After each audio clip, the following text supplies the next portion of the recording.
सृष्टीने एक दिवस रागाच्या भरात बोलून टाकलं, माझ्या मुलाला या घरात गुंडगिरी पाहावी लागत आहे. हे ऐकून शोभाबाईंना खूप राग आला आणि त्यांनी लगेच रुचाच्या गालावर थप्पड मारत सांगितलं, मी पाहतीये हल्ली तू खूपच बोलायला लागली आहेस. अरे ही तुझी नणंद आहे, काहीतरी आदर बाळग. त्यांनी पुढे विचारलं, जर तुझी सख्खी बहीण सासरी असती तरी तू असंच बोलली असतीस का? शोभाबाई सतत रुचाच्या चुका झाकत असायच्या आणि रुचा आपल्या मुलासाठी जे काही आणायची ते तिच्या खोलीत खायला द्यायची. हे सगळं सृष्टीला सहन होईना. यानंतर जे काही घडलं त्यांनी सर्वांच्या अंगावर शहारे आणले. संपूर्ण गोष्ट जाणून घेण्यासाठी व्हिडिओ शेवटपर्यंत पहा आणि व्हिडिओला लाईक करा, शेअर करा आणि आमच्या चॅनलला सबस्क्राईब करायला विसरू नका. रुचाने चक्क लहानशी राधिकाला थप्पड मारली आणि म्हणाली, तुला धाडस कसं झालं रिहानची चॉकलेट घ्यायचं? हीच शिकवण दिली आहे का तुझ्या आईनी? बिचारी राधिका रडत रडत स्वयंपाकघरात आपल्या आई सृष्टीकडे गेली. सृष्टीने तिला जवळ घेत विचारलं, काय झालं ग? तेव्हा राधिकाने आईला सगळी गोष्ट सांगितली. हे ऐकून सृष्टी संतापली आणि सरळ ननंदकडे धावत गेली. ती म्हणाली, दीदी तुमची हिंमत कशी झाली माझ्या मुलीला मारायची? रुचा म्हणाली, अशी डोळे वाटारू नकोस आणि हिला विचार काय झालं ते. हिने रिहानची चॉकलेट उचलली होती. खूप लोभी आहे ही. जणू काही तिला कधी काही मिळतच नाही. हे सगळं तुझ्या माहेरच्या संस्काराचे परिणाम आहेत, ती म्हणाली. तेव्हा राधिका बालसुलभ बोलण्यात सांगायला लागली, दादाने मला ती चॉकलेट दिली होती. पण रुचा काहीच ऐकायला तयार नव्हती. ती म्हणाली, बघा आता हिने मुलीला खोटं बोलायला पण शिकवले. बघा ही 3 वर्षाची मुलगी किती चतुर आहे. सृष्टीने आपली मुलगी राधिकाला जवळ घेत सांगितलं, राधिका आपण पप्पांकडून यापेक्षाही छान चॉकलेट मागू. तुला चॉकलेट ते खराबच होती. असं सांगून सृष्टीने ननंदकडे कटाक्ष टाकला आणि राधिकाला घेऊन आपल्या खोलीत गेली.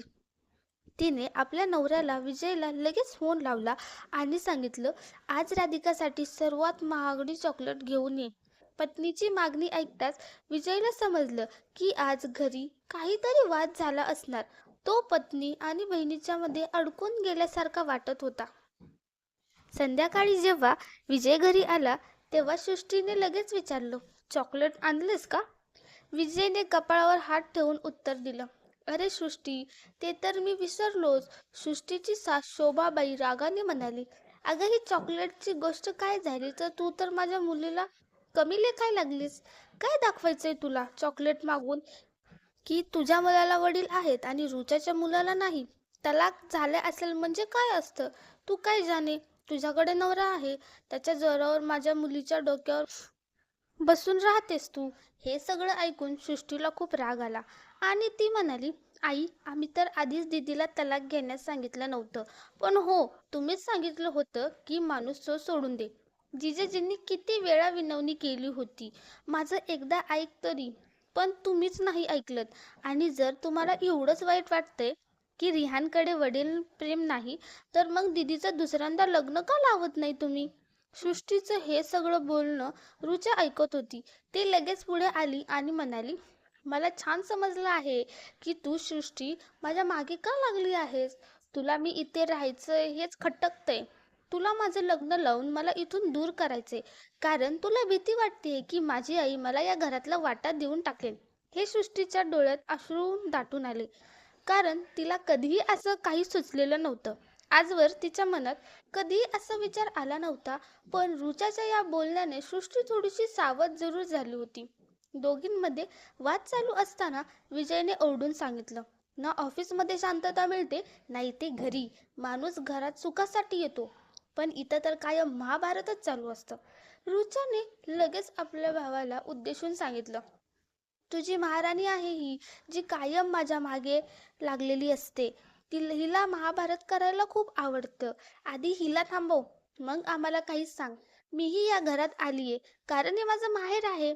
मला इथे प्रेम आपुलकी मिळेल असं वाटलं होतं, पण इथे तुझ्या बायकोच्या द्वेष मिश्री नजरा सहन कराव्या लागतात. मला विजयने सृष्टीकडे पाहिलं आणि डोळ्यातून काहीच सुचवलं आणि सृष्टी तिथून निघून गेली. ती सरळ स्वयंपाकघरात गेली आणि विजयसाठी चहा बनवायला लागली. तेवढ्यात सासूबाईंनी आवाज दिला, काय अशी सून दिली देवाने, एकदम कोरडी आहे. सासू समोर बसलेली आहे, तिला चहाबद्दल विचारू तरी शकते ना. तेव्हा विजय सोफ्यावर बसत म्हणाला, आई, तुम्हाला विचारल्याशिवाय ती तुमच्यासाठी विचारल्याशिवाय चहा बनवते का? मग उगीच तिची चूक का शोधताय? दरम्यान सृष्टीकडून चहा सांडतो. सृष्टीने दूध ओतून पुन्हा चहा बनवायला सुरुवात केली आणि विचार करू लागली, काय ही चूक झाली तर ज्यावेळी माझ्या नंदेच्या बाजूने उभी राहिली नसतीस आणि जिजाशीशी नीट बोलून सगळा प्रकार समजून घेतला असता तर. खरं तर 1 वर्षापूर्वी सृष्टीची नणंद रुचा एक सकाळी रडत रडत घरी आली आणि म्हणाली, आई, आता मी त्या घरात परत जाणार नाही. मी किती वेळा सांगितले तुम्हाला की ती लोक मला खूप त्रास देतात, पण तुम्ही कधीच त्यांना समजवण्याचा प्रयत्न केला नाही. आज तर अरविंदने सकाळ सकाळी मला थप्पड मारली आणि मी काहीच चुकीचं केलं नव्हतं. माझी जाऊ सतत अरविंदला चिथावते आणि मग तो मला मारायला लागतो. त्या दिवशी खरंच रुच्याच्या चेहऱ्यावर थप्पड मारल्याचा लालसर ओरखडा होता. तो पाहून विजयलाही खूप राग आला. त्याने लगेच जिजाजी अरविंदशी फोन लावायला घेतला, पण रुच्याने त्यांचा हात धरून म्हणाली, भाऊ, मला नाही हवं की लोकांसमोर तमाशा व्हावा. मला आता घटस्फोटच घ्यायचा आहे. तर पुन्हा काय बोलायचं? हे ऐकून शोभाबाईंनीही रुच्याचं समर्थन केलं आणि म्हणाल्या, जेव्हा बायको घरात नसते तेव्हाच माणसाला त्याची किंमत कळते. घटस्फोटानंतर अरविंदलाही अक्कल येईल. अरविंदने नंतर अनेक वेळा विजयला फोन करून बोलण्याचा प्रयत्न केला, पण विजयने एकदाही फोन उचलला नाही. कारण रुच्याने आधीच सांगून टाकलं होतं, अरविंद आता तुला फोन करून माफी मागेल, पण मला त्याला माफ करायचं नाही. मला फक्त घटस्फोटच हवा आहे. ही रोजची भांडणं, झगडे आता सहन होत नाहीत. आपल्याला बहिणीचं हे सगळं आठवून विजयलाही वाटायला लागलं की आता बोलून काही उपयोग नाही. जेव्हा दिदीच त्यांच्याकडे परत जायला तयार नाही, तर समजवलं तरी काय होणार आहे? त्या दिवसापासून रुचा आपल्या मुलाला घेऊन माहेरीच राहत होती. अरविंदकडून मुलाच्या खर्चासाठी दर महिन्याला 10,000 रुपये ठरवले गेले होते, पण रुचा त्यातला एक पैसाही मुलावर खर्च करत नव्हती. ती नेहमी आपल्या भावाकडून पैसे मागायची. एकदा रुचा म्हणाली, भाऊ, दिवाळी येत आहे आणि रिहानसाठी कपडे घ्यायचे आहेत. त्याचे सगळे कपडे लहान झालेत. तेव्हा विजयने पैसे देत म्हणाला, दीदी, हे 5,000 रुपये ठेवा आणि राधिकासाठी कपडे घेऊन या. त्यावेळी राधिका 2 वर्षाची होती आणि सृष्टी तिला घेऊन बाहेर जाताना त्रासलेली असायची. दुपारी 1 वाजता रुचा सृष्टीसोबत कपडे घ्यायला गेली, पण सृष्टी अचंबित झाली कारण रुचाने राधिकासाठी कपडे घेतलेच नाहीत. सृष्टीने विचारलं, दीदी, तुम्ही राधिकासाठी कपडे का नाहीत घेतले? विजयदादांनी तर तुम्हाला तर विजय म्हणाला, तुम्हाला दोन्ही मुलांसाठी कपड्यासाठी पैसे दिले होते. तर रुचा पटकन म्हणाली, अरे, एवढ्याशा पैशात आजच्या महागाईत 2 मुलांचे कपडे कुठून येतात? तूच पाहिलंस ना किती महागाई वाढली आहे. तुला माझ्यावर विश्वास नाही तर आईला विचार. रुच्याच्या बोलण्यावर शोभाबाई म्हणाल्या, हो बाई, सगळे पैसे रिहानच्याच कपड्यावर खर्च झाले. आता राधिकासाठी तर भावालाच अजून पैसे द्यावे लागतील. तेव्हा सृष्टीने विजयला एकटाच सांगितलं, विजय, आजपासून राधिकासाठी काहीही आणायचं असेल तर दुसऱ्यांकडून पैसे घ्यायची गरज नाही. कसेही होईल, मी आणेन. रुचा दोन्ही मुलांना एकत्र खेळू देत नव्हती. शोभाबाई राधिकाला वारंवार म्हणायच्या, तू आपल्या खोलीत का जात नाही? सारखी खाण्याच्या निमित्ताने आत्याच्या खोलीत बसून असतेस. शोभाबाईंनी तर एकदा सृष्टीलाच सुनवलं, सुनबाई, तूच आपल्या मुलीला लोभी बनवलं आहेस.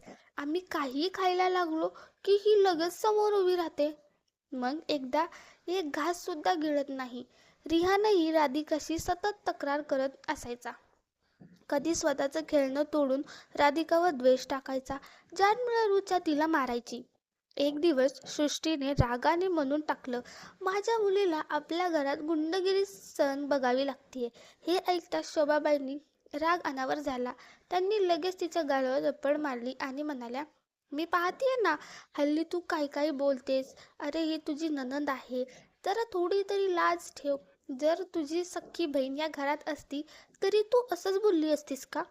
शोभाबाई नेहमी रुच्याच्या चुकांवर पांघरून घालायच्या आणि रुचा नेहमी आपल्या मुलासाठी जे काय आणायचं ते तिला आपल्या खोलीतच खायला द्यायचं आवडायचं. कधी कधी सृष्टी पाहत होती की रिहान खोलीत काहीतरी वेगळंच खात असतो. तिला वाटायचं आपल्या पतीकडून मिळणारा खर्चही लपवून ठेवते आणि माझ्या पतीकडून घेतलेले सामान राधिकाला द्यायला तिला त्रास होतो. एकदा सृष्टी आपल्या मुलीला घेऊन मैत्रिणीकडे गेली होती. परत आली तर पाहिलं आणि सासूबाई पिझ्झा खाऊन बसल्या होत्या. विजय इतक्या लवकर परत येईल हे तर त्यांना मुळीच अपेक्षित नव्हतं. त्यामुळे दोघीही बिचकल्या. सृष्टीने हे विजयला सांगितलं. विजय, तुझी बहीण आणि आई माझ्या अनुपस्थितीत काय काय मागून खातात याचं तुला कधीही पत्ता लागत नाही. आणि मी घरात असते तेव्हा सगळं ऑर्डर मलाच करावं लागतं आणि पैसेही मीच देते. आपले पैसे काय उगाच आहेत का जो यांच्यावर खर्च करायचा? त्यांचे नवरे आणि मुलं त्यांच्यासाठी त्यांना पैसे देतात, पण या पैसे खर्च करत नाहीत. विजयलाही हे ऐकून वाईट वाटलं आणि काही दिवसांनी त्यांनी आपल्या बहिणीला सांगितलं, माझ्या मित्राच्या ऑफिसमध्ये तुझ्यासाठी एक नोकरी आहे. तू ती केलीस तर खर्चासाठी कुणापुढे हात पसरायची गरज भासणार नाही. हे ऐकतात शोभाबाईंनी रागाने आपल्या मुलाला झापलं. आणि तुला बहिणीचा खर्चच नाही झेपत तर सरळ सांग, घुमवून तिला नोकरी का लावतोयस? अरे मूर्ख नाहीये ती, तिला सगळं कळतं. ती घटस्फोटीत आहे आणि तुझ्यावर ओझं आहे का? असं शोभाबाईंनी स्पष्टपणे म्हणलं. विजय आश्चर्याने आपल्या आईकडे बघत राहिला. माझा तर विचार होता की यामुळे बहीण स्वतःच्या पायावर उभी राहील आणि खर्चाविषयी होणारे वाद घरात थांबतील.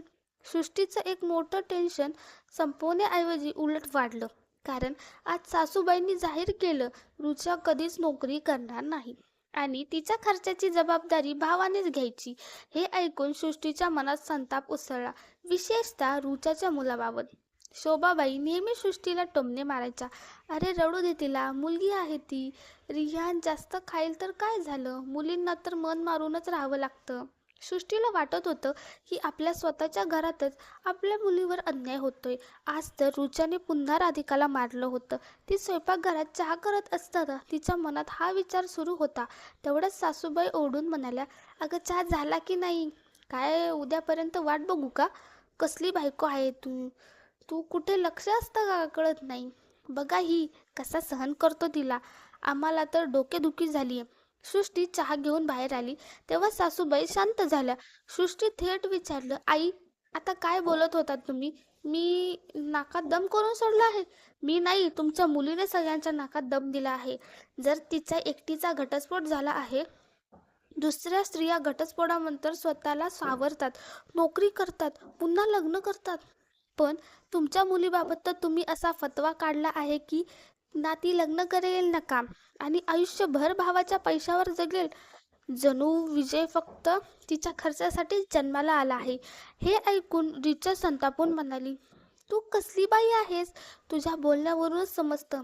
अरे भाऊ बहिणीचा खर्च करतोय तर तुला काय त्रास होतोय? तुझं काय जातंय? तू एवढं काय वितरत आहेस? हे म्हणत रुचा विजय समोर रडायला लागली. विजयने सृष्टीकडे पाहून म्हणलं, सृष्टी तू पुन्हा सुरू झालीस. शोभाबाईंनी विजयला सुनावलं. विजय ही दिवसभर फक्त तुझी वाट बघते आणि तुझी ढाल बनवते आणि आमच्यावर चिखलफेक करते. बाळा, आम्ही तुझ्यामुळे त्रस्त आहोत. मी एक बेबस आई आणि जिने आपल्या मुलीचा घटस्फोट पाहिला आहे. मला तर आधीच तिचं दुःख झेपत नाही. खूप झालं. आणि त्यावरून ही सून तर मला नीटपणे पाणीही प्यायला देत नाही. सासूची ही तक्रार ऐकून सृष्टीच्या अंगात आगीचा ज्वाळा पेटला. आता तर शोभाबाई देखील रुचासारखी नकली अश्रू ढाळायला लागल्या. हे पाहून विजयचा संयम सुटला आणि तो सृष्टीवर जोरात ओरडला, सृष्टी, घरात रोज रोज हे तमाशे थांबव. तुला दीदी आवडत नसेल तर तिच्याशी बोलू नकोस. घरातल्या शांततेचा माहोल बिघडवतेस. तुला हे दिसत नाही का? विजय सृष्टीला ओरडतून पाहून शोभा आणि रुचा दोघांनाही मनातल्या मनात खुश झाल्या. सृष्टीच्या डोळ्यात पाणी आलं, कारण तिची अपेक्षा होती की विजय तिला समजून घेईल. रात्री सृष्टीने जेवण बनवलं, पण ती स्वतः जेवली नाही. ती राधिकाला झोपवू लागली. राधिका झोपल्यानंतर विजय सृष्टीजवळ आला आणि म्हणाला, सृष्टी, मला जबरदस्तीने आईसमोर तुला ओरडावं लागलं, कारण जर मी त्या दोघींना काही बोललो असतो तर त्या रडायला लागल्या. एक म्हणते की तिचा भाऊ तिला परका झालाय आणि आई तर काय, तिचा मुलगा तिच्यापासून दूर झाला. आता तूच सांग, मी काय करू? सृष्टी रडू लागली आणि रडता रडता विजयच्या मिठीत शिरली. खूप वेळाने विजयने तिला शांत केलं आणि म्हणाला, चला, मी तुझ्यासाठी जेवण वाढतो. तो किचनमध्ये जेवण वाढायला गेला. तेवढ्यात किचनच्या शेजारी असलेल्या शोभाबाईंच्या खोलीतून हसण्याचा आवाज येऊ लागला. मुलगी आणि आई दोघीही हसत गप्पा मारत होत्या. रुचा आपल्या आईला हसून म्हणाली, आई, तू तर आज भारीच अभिनय केलास. भावाने तर त्या महाराणीला इतकं झापलं की तिने अजून जेवणही केलं नाही. शोभाबाईंनी हसून उत्तर दिलं, अगं, मीही माझ्या सासूच्या घरात राहून असे अश्रू ढाळायला कौशल्य शिकलीये. पण तुला कसली चिंता? तिने नाही जेवलं तर नाही जेवली, आपल्याला काय फरक पडतो? फक्त हे लक्षात ठेव, त्यांच्या सुलह होऊ देता कामा नये. तेवढ्यात रिचाने आईला आठवण करून दिली, आई, ही ती गोष्ट जी मी तुला करायला सांगितली होती, तीच काय? शोभाबाई म्हणाल्या, अगं, चिंता करू नकोस, सगळं काही रियांचंच होणार. राधिका तर लग्न करून सासरी जाणार. मुलींना वाटा कुठे मिळतो? रिहानमुळे तुला वाटा मिळेल. रुचा म्हणाली, आई, मला तुमच्यावर भरोसा नाही. नाहीतर मी सतत हा विचार करत होते, माझ्या रिहानचं पुढं काय होणार. सगळे लोक मागे लागलेत, लग्न कर लग्न कर, पण दुसऱ्या बापावर काय भरोसा? जर त्याने सावत्र समजून झिडकारलं तर काय होईल? शोभाबाईंनी रिचेच्या डोक्यावर हात ठेवत म्हणाला, तुला काळजी करण्याची काही कारण नाही. त्यांच्याकडे मुलगी आहे म्हणजे भीती कसली? आणि मग तुझी आई अजून जिवंत आहेच.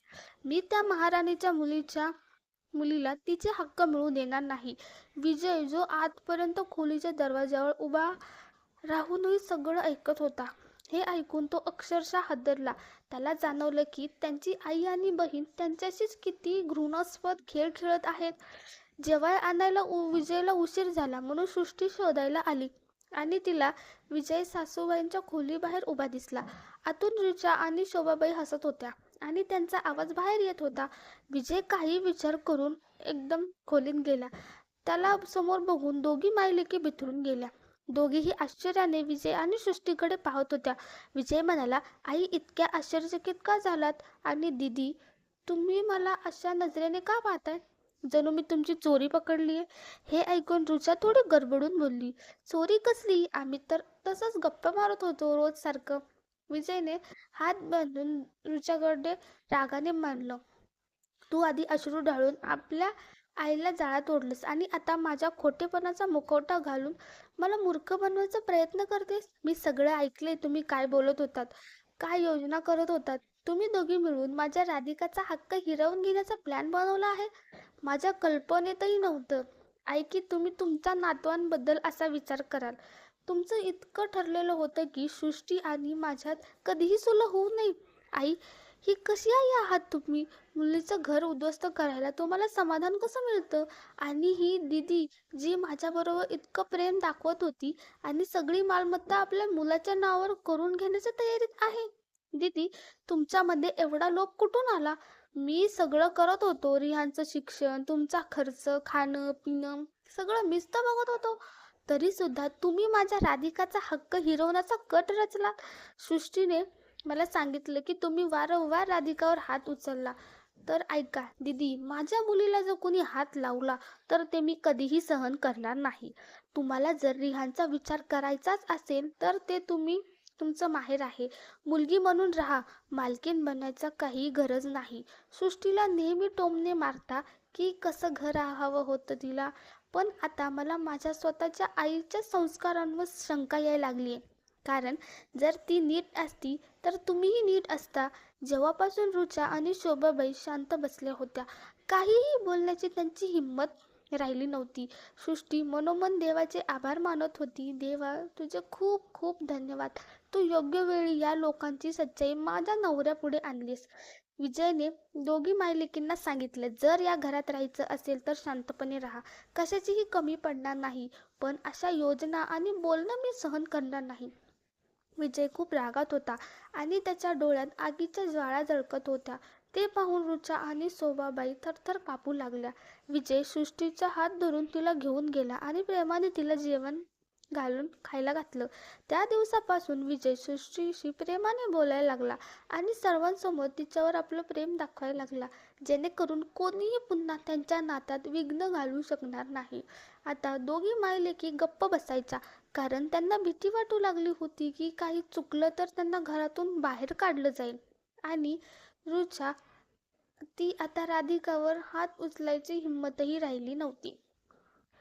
जर तुम्हाला ही कथा आवडली असेल, please like, share and subscribe. Thanks for watching.